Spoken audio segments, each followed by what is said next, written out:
nonetheless. It's just a new world. It's a new world here. Chicken parm?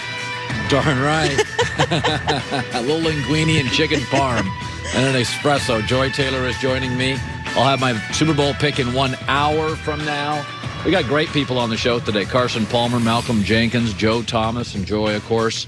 So I'm gonna start the show, Joy, today with respect. Guys are funny about this. Maybe it's all that testosterone, but respect's a big deal for guys. I don't know if it is for women. Is it for women?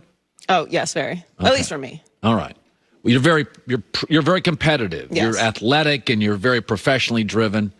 Not to say you have some guy in you, but I'm saying is... No, respect is a big thing, though. Yeah. It's very important. For guys, it's crazy. You can be rich, you can own the world, and then you still have this little chip on your shoulder from like 20 years ago because you didn't get drafted where you should be drafted. Respect never goes away. If you got disrespected by somebody, it doesn't matter how big your bank account is, what your trophy case looks like, it's with you forever.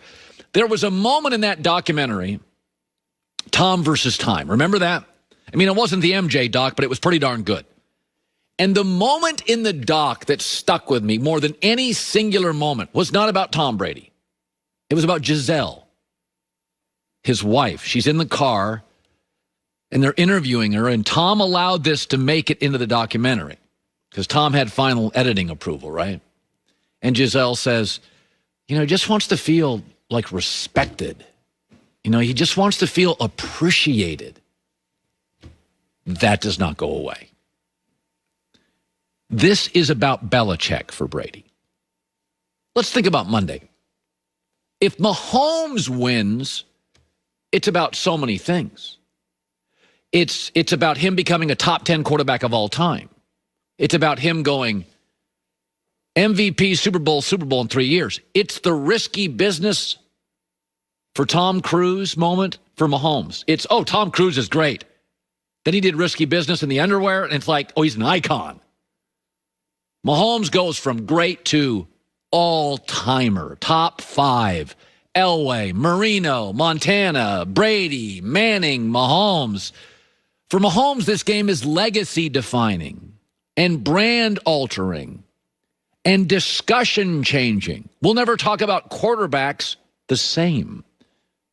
For Tom Brady, he wins. You know what we say Monday? He stuck it to Belichick. He really stuck it to Belichick. A Mahomes win does not discount anybody else's legacy. If Brady wins, even I'll think a little less of Bill. One team is playing for joy. One player is playing for revenge. When Giselle is allowed in that, and by the way, that's what you see. When the wife's saying that to the camera, what are the discussions like at home between Tom and Giselle? That was the filtered version without the blankety blank and blankety blank and blank that guy and blank this system. Mahomes is still trying to figure out where he's going to land in the big quarterback discussion. Tom's there. He's at the top. He's not going to go on top of the top goat. 25 years from now, Brady's 6 will still be discussed more than Brady's 1 in Tampa. This one, though, at the bar with your buddies will be the one where, man, God, he really stuck it to New England. To me, if Mahomes if he wins, it's about a lot of people winning. It elevates Andy Reid's legacy, the Hunt family. Roger Goodell has a new face of the league and a dynasty. It's about Mahomes. It's about Travis Kelce. It's about this proud city. The next dynasty is smack dab in the middle of America. There's a lot of winners. If the Buccaneers win, it's about Tommy getting over on Belichick. There are so many topics if the Chiefs win. It's a much easier show for me. I could talk about Andy Reid for segments and Mahomes for segments and a dynasties all time. If Brady wins, I can tell you what the first segment is. Brady here, Belichick under him, system. Give me a break. One's playing for joy, one's playing for revenge. But when I think of all the images of Tom, and I don't think this means there's anything less. I remember Deflategate. We found text. He was talking about Peyton Manning. It's how we operate as guys. We hold grudges. High school. We have bad dreams, nightmares. We age more quickly. We die sooner. We hold this stuff in. We don't communicate like women. Women go to the bathroom together to talk. Guys go to the bathroom. We don't even look at each other. Women have a race for the cure. We don't have a race for the prostate. Just who we are. We hold grudges. We're pettier. It's that respect thing. And when Giselle said he just wants to feel appreciated, what were the discussions at home like? Don't kid yourself. Bill's not rooting for Tom. And Tom is looking to get over on Bill. And I'm here for all of it. All right, where I saw the Hunt family is a great NFL family. And he was talking about Mahomes has a little Jordan feel to him. And he was saying, it's amazing. Patrick had so much success early in his career. As great as Michael was, it took a few years before he won his first championship. He goes, Patrick is so far ahead of where we thought he would be. The difference, of course, is that not only was Michael Jordan great, but Rodman was the best rebounder in the game. Phil Jackson was the best coach in the game. Tony Kukoc was the best European in the game. Steve Kerr was the best shooter in the game. Scottie Pippen was the best Robin to a Batman in the game. It was easy to pick Michael Jordan. He was surrounded by so much. But let's think about this Kansas City team Sunday.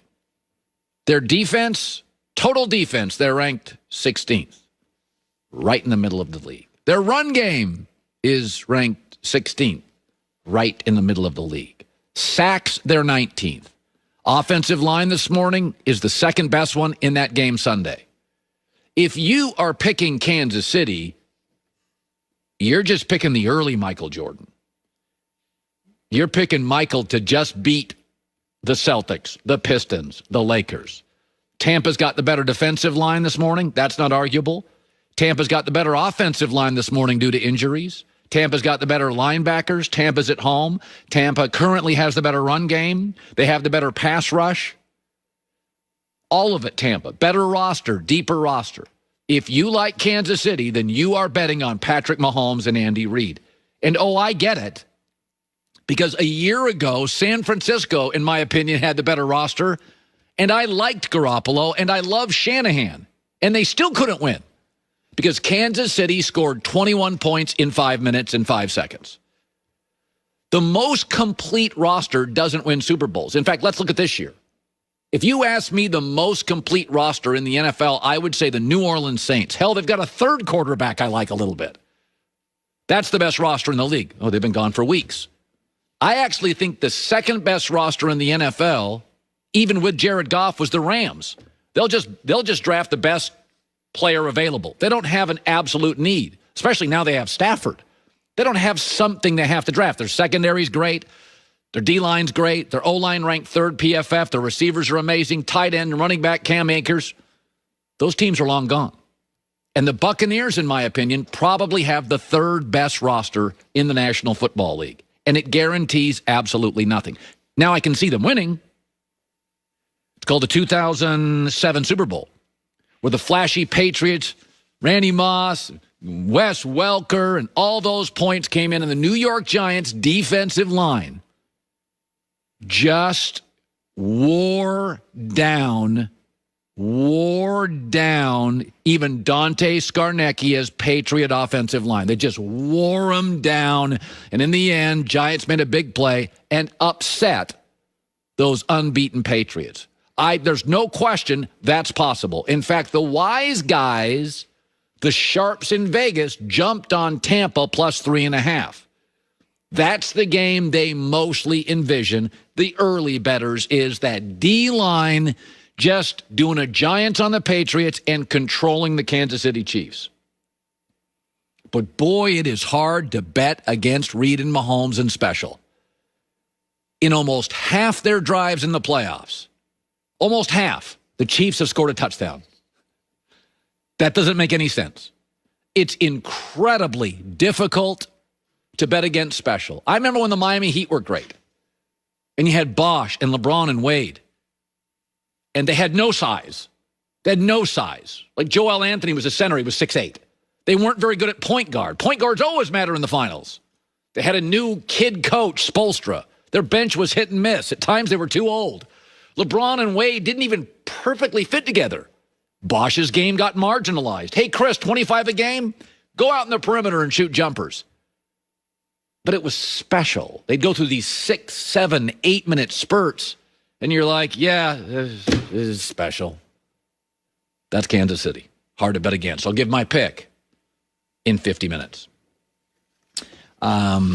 Really interesting article by Mike Silver, who sometimes I agree with, sometimes I don't, about the Brady effect, how Tampa went all in